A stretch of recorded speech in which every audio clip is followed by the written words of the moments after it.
Cut. Good job, man. Good job. Round of applause. Hello. This video is brought to you by Clean My Mac. Finally, refurbished MacBook Pro 14-inch. Oh, nice. Well, that's different. Apple certified refurbished. Nice. Oh, I absolutely love doing this stuff. Honestly, I had no idea Apple liked to repackage stuff like this. Pretty simple. Yeah, I'm mainly wondering how different this is from their original packaging. Same paper. I went with silver this time. This looks really nice. No scratches, no nothing. The back, same thing. Okay, honestly though, I really need to take a look at the rest of the box. Well, all of this looks like it's intact. Oh, okay. So does this mean that no one ever unboxed this stuff? It's like brand new. Wait, what? Okay, so new cables, new bricks. Definitely not complaining, but this definitely doesn't look like a refurbished product to me. Brand new cable. Like, this is literally a brand new cable. This is so much more appealing to me. Well, this is definitely going to be a very interesting review. Interesting is indeed right. This here's a MacBook Pro 14-inch that's pretty much maxed out, and because I wanted to save some money, I decided to get it refurbished. With the upcoming holidays and people wanting to get new Apple products, I thought it was the best time to share my experience on Apple's refurbished program and truly take a look at the differences between new and used. Before you guys even ask the question, what goes into a refurbished Mac? Well, for starters, according to Apple, all refurbished Mac models are backed by a 1-year warranty, have free delivery and return, and also include a full repackaging with full functional testing and the original OS. But my main concern when buying something like this is the status of the battery, and luckily Apple do seem to deliver a full new battery with the refurbished products. They also allow you to add Apple Care Plus on these machines, and interestingly enough, Apple no longer use serial numbers that identify refurbished products. This means that your refurbished model will get the same trade-in value as a brand new device. My only complaint about the program is that the educational discount does not apply to refurbished items and you cannot finance these. I personally think that teachers and students represent the majority of people that want to save money, so it would be nice if the program would allow them to finance them. However, as you guys saw from the unboxing, apart from the box, it's incredibly hard to tell the difference between new and used. I've done my research prior buying, and Apple refurbs actually have a higher reliability rate than the non-refurbs, which makes sense. I mean, think about it. Most of the small proportion of components that fail early do so after purchase, and so this adds like an extra layer of quality control to their devices. Personally, I think the only thing that would potentially stop me from buying refurbished would be the availability of a specific configuration and probably wanting to get a device for release date since I've reviewed them for a living. But overall, the first concern is honestly not that big of a deal since they seem to constantly refresh their website with new products, including old-gen devices. And so I think saving up to 15% in this case can definitely be worth it. Now, in my case, I saved about $780 on the purchase of this used MacBook, and note that with refurbished products, the shipping times are usually faster due to the supply chain being so cut up. This here is a silver M1 Max MacBook Pro 14-inch with a 10-core CPU and a 32-core GPU, 64GB of RAM, and 1TB of SSD. And when I genuinely opened this for the first time, I was super impressed. With that being said, when it comes to setting my Macs, I usually keep a full backup of my MacBooks with an SSD.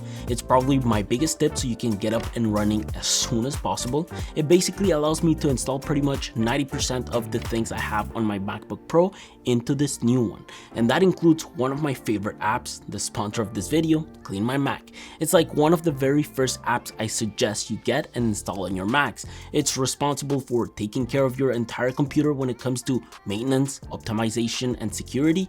Essentially, it's a powerful Mac cleaner that takes care of cleaning, speeding up, and optimizing your Mac in one single click. At its core, it can get rid of unused files, free up your RAM, get rid of unneeded trash, uninstalling different apps you no longer need, and even remove malware from your Mac. This includes a real-time shield against Trojans, data miners, and recent browser hijackers. The coolest thing is that it can also delete tracking cookies so advertisers cannot follow you across the web. I also do love the fact that it's extremely user-friendly because it packs up a great UI. A UI that also integrates an all-new menu bar app that lets you control and monitor the health of your Mac right from your menu bar. In other words, it increases the longevity of a Mac by adding 5 detailed monitors, where these monitors give you information about your Mac's health, pressure, temperature, and consumption processes. From it, you can navigate the app, in which my favorite feature to use is Space Lens. This overall allows me to build a detailed map of my storage so I can easily explore my files, making it less of a headache to clean. macOS tends to generate a bunch of junk files that not only take a lot of space, but also cause the computer to slow down. I suggest you check them out in the link down below and set up a general maintenance scan on your computer.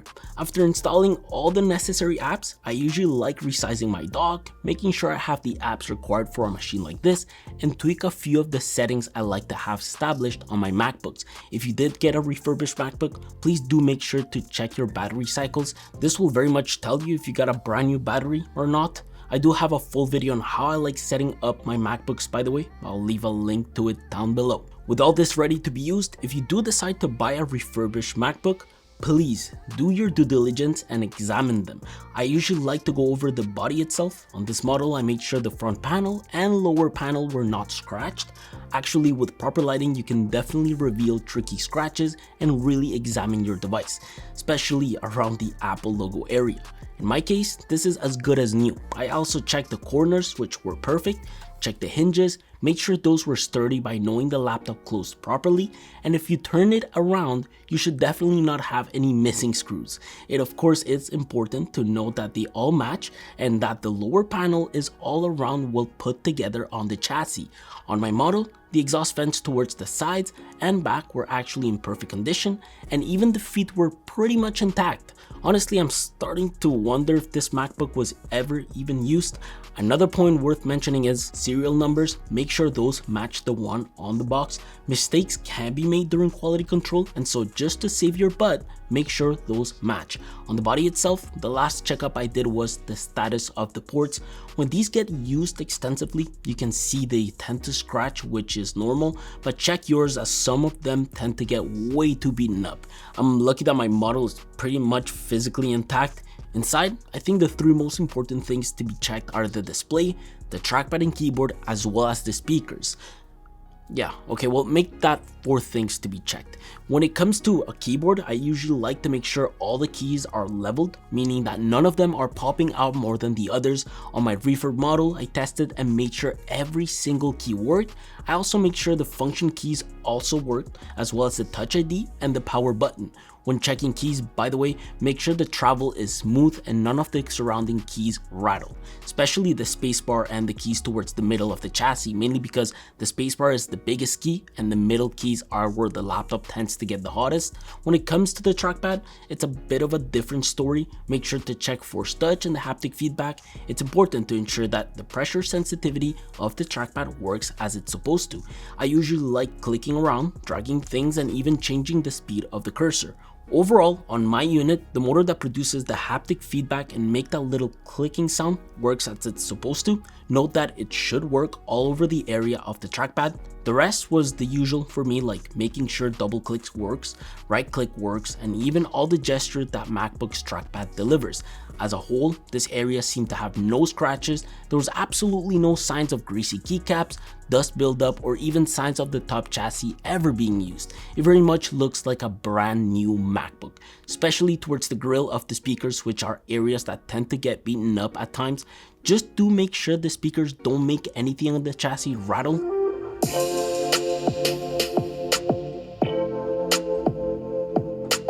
Okay, so when it comes to the screen, a good way to check this is to, of course, make sure there are no scratches, but also make sure the display doesn't wobble more than usual. It's easy for me to check because I already have a 14-inch MacBook Pro, but just make sure the wobble is close to none on your device.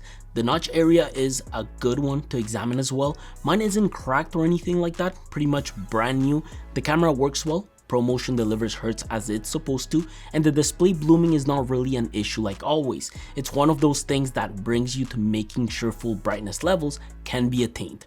I'm overall very impressed with how well the panel has been maintained, especially towards the edges and the sides, because the little lid that encloses the panel and the aluminum chassis is in extremely great condition. Another tip is to dismantle the back cover just to make sure everything was properly worked on if needed.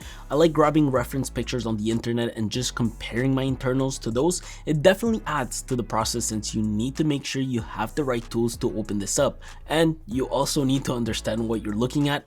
I mainly did it to show you guys how much Apple takes care of these laptops. They all look extremely well taken care of, and the internal components will very much look brand new.